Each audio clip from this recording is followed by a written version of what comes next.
If you've been refused planning permission from the local council, then you have a right of appeal to the Planning Inspectorate. This process requires you to fill out a form online to submit various documents and your statement of case. That has to be done within 6 months from the refusal of planning permission, or 12 weeks if it was a householder application. This video is going to walk you through how to fill out that form. It's important that all the documents are submitted within the deadline so the appeal is valid, so you must get this right. More information on how to lodge the appeal with details on preparing your appeal statement, how to reply to the council statement, how to apply for costs, and every aspect of practically running an appeal is provided in our book. That's available from our website townplanningknowhow.co.uk.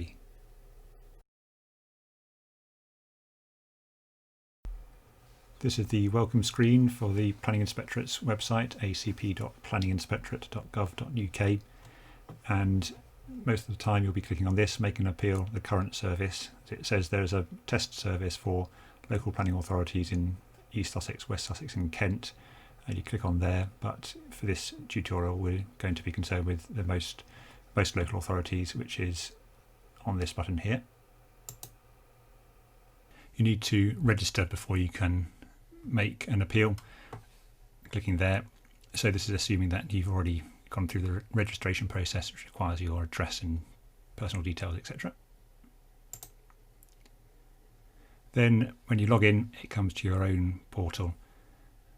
If you've already submitted some appeals before, they'll be listed down here.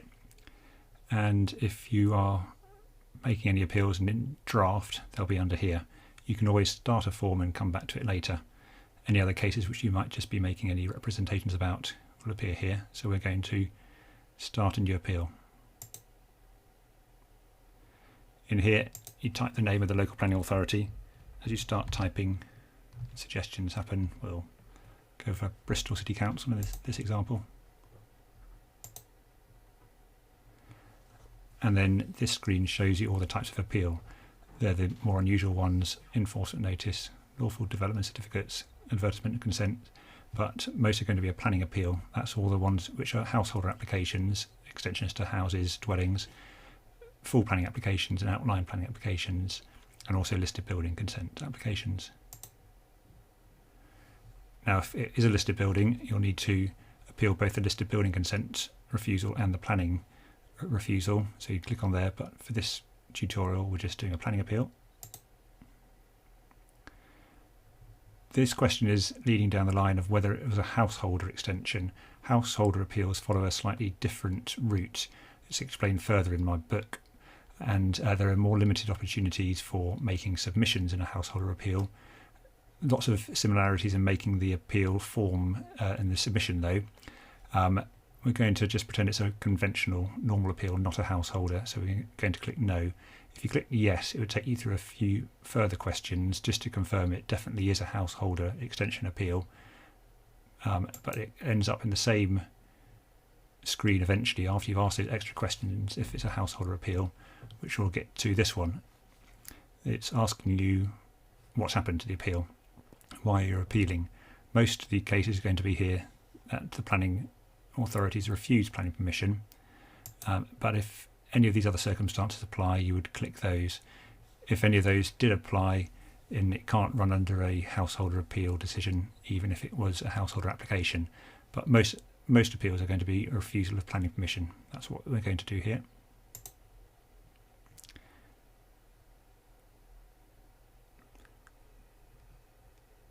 And then this screen here is just your own personal reference for the appeal. It doesn't come up on any official form.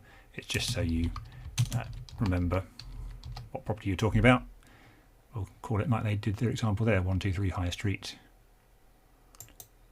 Great appeal form, and then you started properly. Now once you're in the appeal form proper here, there's a drop down menu which tells you the sections that have to be completed and how far you've got. There we go. There's a blue triangle of the section you're in, a cross if there's a section you haven't completed, and a green tick once you've done the right section. That's tick green because you've already told the portal that you're appealing against a refusal. And once all those are green, then you can submit. You can navigate between these sections if you only want to come back to something later, so we can click on one section there or go back to the beginning section. It's easiest really to work through, so we'll go back to the beginning. This asks you, are you the appellant? That's the person who is making the appeal. If you're doing this yourself and you filled in your registration details and you're the one who's making the appeal, then you click yes and it will automatically populate with your information from your registration. The right of appeal applies to the applicant, anyone named on the planning appeal form. So if you're making an appeal, you must make sure, if you want to appeal in your name, you were named as the applicant on the planning application form to the council. If you're not the appellant and you are filling it in on behalf of someone else, then you would fill in the details here, and that has to match the name of someone who is on the application form. The red asterisks throughout these forms show compulsory information that has to be filled in. It's a fairly straightforward form which just needs to be completed. Now that's been filled in with some imaginary details, and when that's done you click and save to the next page. Then if you have an agent acting on your behalf, that means someone who you want the appeal documentation to be sent, you need to fill in this part. That might be your architect or another advisor or just a friend or a family who you want to deal with the appeal. If not, you can just click no and go to the next page. So this is the detail about the application which was refused permission. It's automatically filled with the local planning authority, and you need to fill in the reference number here, whatever it might be. The date of the application needs to be filled in. That's the date that is actually on the application form which you sent to the council. Take that from the form itself, not from any letter that the council sent to you, which is the registration, because the planning inspectorate are interested in the date, which is at the bottom of the application form, not what the council say. So we've imagined a date in the past, and then it's questioning whether the application was registered and validated. Most usually are. If it's not, tell the inspectorate that. And then, did the local planning authority issue a decision? This is a refusal, we're imagining, against a refusal of planning permission, so the answer would be yes. And then again, you put in the date of the decision notice. This is the notice that you got from the council saying permission was refused. Look for where the date is on that, make sure you get the right. Once you fill that in, save and continue. The site address comes next. Fairly straightforward. If it's the same as your address as the appellant, just click yes and it will fill out the form. If no, fill out the address of the site. Once you've filled out the address, there's a pretend address there. It just asks you 2 questions. Is it Greenbelt or not? You should know this just from the decision notice, just a procedural question. And then any health and safety issues, if there are, click yes, and it'll ask you to describe those if it's a construction site, for instance, or just no if it's not.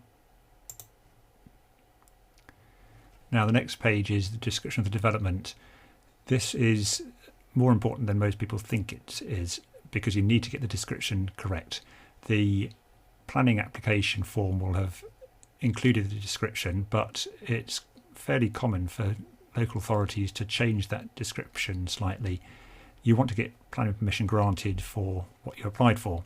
So unless it's radically different and you agree to a change, make sure you take the description of the development which is actually set out on the application form you sent to the council.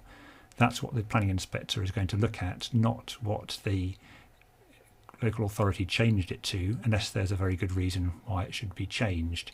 So in most cases you should click no and fill out the details of how you applied for a planning permission.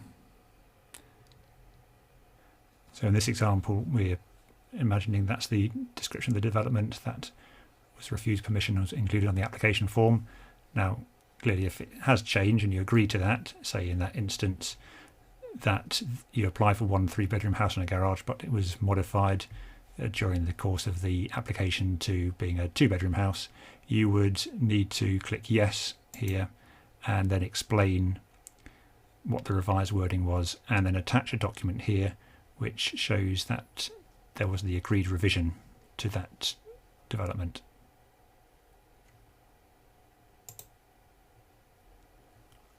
But we're going to imagine that's the original development there. Small procedural matter again. The inspector wants to know how big the site is, so you fill out that in hectares, and then the floor space. You fill out that, and then is there a demolition of non-listed building in a conservation area? Simple yes or no. We're going to imagine no. The reason for the appeal, this is automatically filled in because of the very first question. We've refused, had planning permission refused, so we can continue there. This is where you choose which procedure you want to follow for the appeal.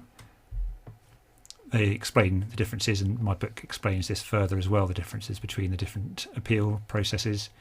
Written representations is the most common one. We're going to do that. Now, if you choose that, two questions which kind of ask the same thing really. Can the inspector see the parts of the appeal site from public land, and is it essential for the inspector to enter the site? Now, if you clicked yes on the first one, and is it essential for the inspector to enter no, you'll have an unaccompanied site visit. This is where the inspector will turn up and look at the appeal site from road or footpath.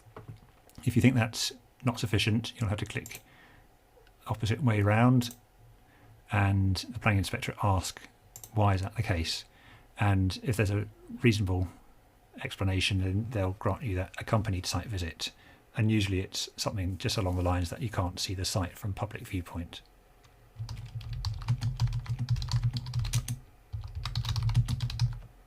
That's sufficient usually, and then you click save and continue. Full statement of case. This is where you have to upload your entire appeal statement. The important part really of the appeal, in the sense that it's rebutting the council's reasons for refusal, setting out why you think planning permission should be refused. Very important you spend a lot of time preparing this, and my book explains how to do that. You'll upload it here either just from clicking or drag and drop, and these asterisked questions mean you have to answer these. If you've got appendices, add them here. Planning obligation, that's otherwise also called section 106 or a unilateral undertaking. Are you going to be submitting one of those? And are you going to be making a costs application? Are you going to be claiming costs against the council? Yes or no? Now you can always come back to this section later, and it's often useful to get all the other documents first. So we're going to do that. We're going to change section here by dropping down there and going to the next section. See, we're on the blue one. Go to this next section here. Site ownership. This is a straightforward question. Who owns the site? Usually this is the same as on the application as submitted to the council. You would have had to submit an ownership certificate at that time, and if you were the sole owner, or the appellant is the sole owner, then it will be certificate A. But things can change between the time of making a planning application and making an appeal, and if there's any change in the ownership, then that has to be shown here. So if the appeal, the person who is making the appeal is the sole owner, it's certificate A, and you click that. However, if the appellant isn't the sole owner, it would be one of the other certificates. For instance, certificate B, if you know the other owners, then you would click B and you would fill in their details there, the owner, where they live, and when you serve notice on them, that will be the same day as making the appeal. But in this instance, we're going to say they're the sole owner. And then the next question is one which is always asked in planning, about whether the appeal site forms part of an agricultural holding. Most land isn't part of an agricultural holding, but again, if it is, you'd click B and you'd have to notify whoever is relevant, depending on those questions, but we're going to have it's not an agricultural holding. Then the next page is a long one. This is all the documentation which has to be submitted to the planning inspectorate. Now, if it's actually a householder appeal, there's a lot less to submit. All you have to submit for that is the application form sent to the local planning authority and a copy of the decision notice. That's items 1 and 3, and those will be the only things that will appear on the screen if you're doing a householder appeal. But in all other appeals, you've got to send all these documents which have got an asterisk next to them, and it's fairly straightforward to do. You click that and then you just browse on your computer or just drag and drop. And going through them all, that's straightforward. The original application form sent to the local planning authority. The next one is the site ownership certificate. If it's not part of the planning application form, most commonly it is part of the application form, but just check, because sometimes some local authorities have them as separate documents. If it's an appeal against refusal of planning permission, the decision notice has to be uploaded. And then the next item is a site plan, an ordnance survey plan showing the location in red. Usually this is a document which would have been submitted as part of the planning application, so you should be able to get that as part of the documents which you've submitted anyway to the council. Then question 5A is all the drawings and documents that was sent to the council as the application. So that's every drawing which was refused planning permission and sent to the council. Now 5B is a list of all the plans and drawings with drawing numbers. Now this is an asterisk item, you have to do this. This is an item which a lot of appellants really don't pay much attention to, but it's very important because there is usually, quite often, a big amount of documents, a lot of drawings, there might be revisions, there might have been changes from documents or additional documents put in from the day you actually submitted the application, and it can get very confusing for inspectors and everyone involved.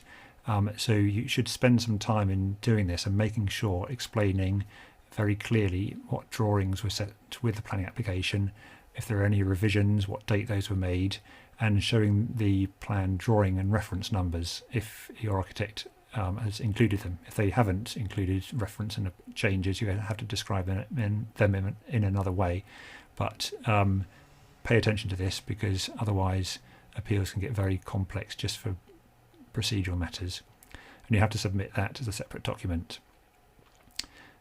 And then if there have been changes, this kind of duplicates 5B in a way. Item 5C, it says a list of plans that the council actually made their decision on. Double check also with the decision notice, because most councils should list on their decision notice the actual drawings, but some of them don't, and some of them get them wrong. So just make sure that tallies. And if there is a difference, if the council have listed a different list to what you think is the case, put that in your own explanation and upload it so the inspector doesn't get confused. 6A is copies of any additional plans which were sent to the local planning authority which weren't part of the application. You might have sent something which would just say for illustrative purposes, but you didn't want it to be a formal document that was approved. So you need to send that and tick that. Again, all these items, as you tick there, it's just drag and drop. And then similarly, any plans which didn't form part of the applications and drawings that you submitted with 6A, you just need to send that with a list on 6B. Again, you can short circuit some of this by just putting everything into a comprehensive list on 5B, but some people find it easier to include it there. Number 7 is design and access statement if required. It's fairly straightforward. Some applications require that statement, some don't. If it does, then upload it. If you are following a hearing or inquiry procedure when you chose that route, then you have to now submit a draft statement of common ground. That's an obligatory document. Don't forget to do that. If it's a written representations, you don't need to do that. Question 9. This is additional plans and drawings, and then 9B is a list of those. This is information which hasn't been seen by the local authority. This isn't your statement of case rebutting the council's refusal. This is if you want to submit some extra drawings, say, to address a reason for refusal. Say you want to seek a revision to what's been refused. Now, there are very, very limited remit to do that at an appeal. Only minor changes, and it's discussed more in my book about whether you can do this As it says, acceptance of these will be at the inspector's discretion. The appeal process isn't one to radically modify a scheme. Essentially, the inspector looks at the application that was refused permission by the council. So use this with caution about whether you want to try and change something. As I say, that's discussed more in the book. Question 10 is if there's any correspondence and further information, again with a list of local requirements. So that again is any further information which the council may have asked during the course of the application, perhaps some specific details. You may have uploaded that already with some of the other questions. Repeats itself a little bit, but there might be something specific which fits better into this category.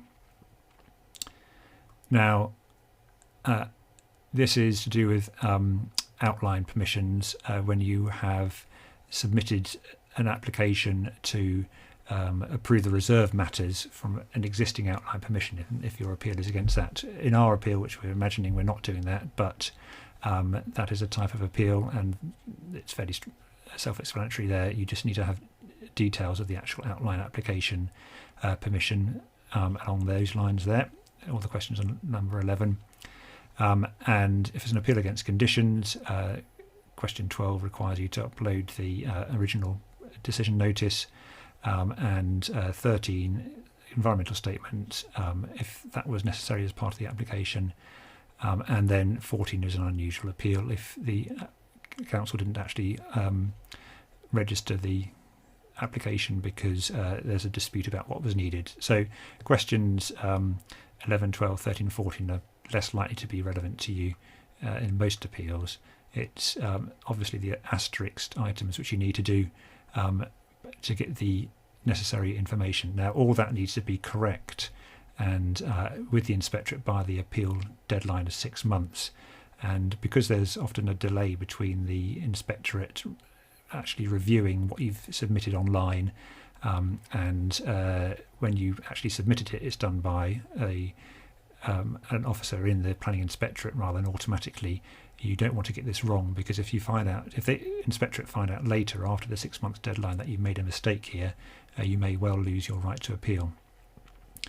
So once that's all done, you would continue. I'm going to click on this, but as you'll see when I click it here, because I haven't attached anything to do with these asterisk item, you get a red warning, and that's the case with any page where you haven't done anything which requires it.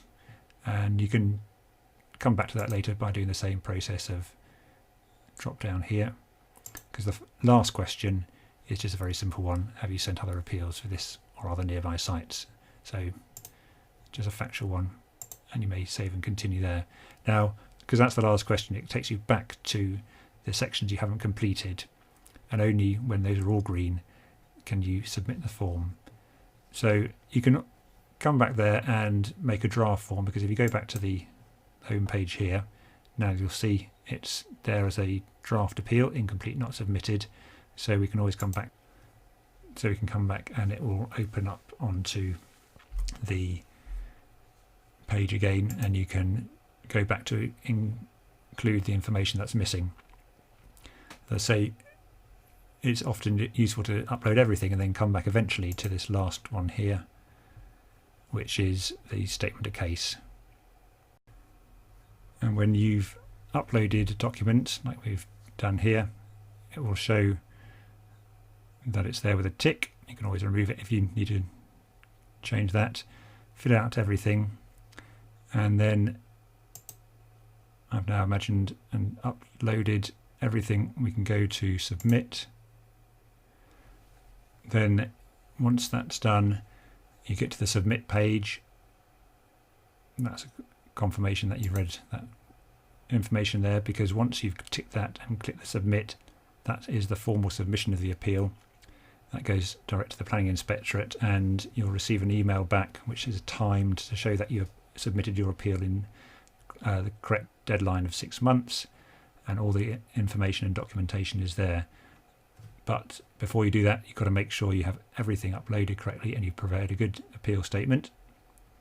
And more guidance on that is in my book and on the website.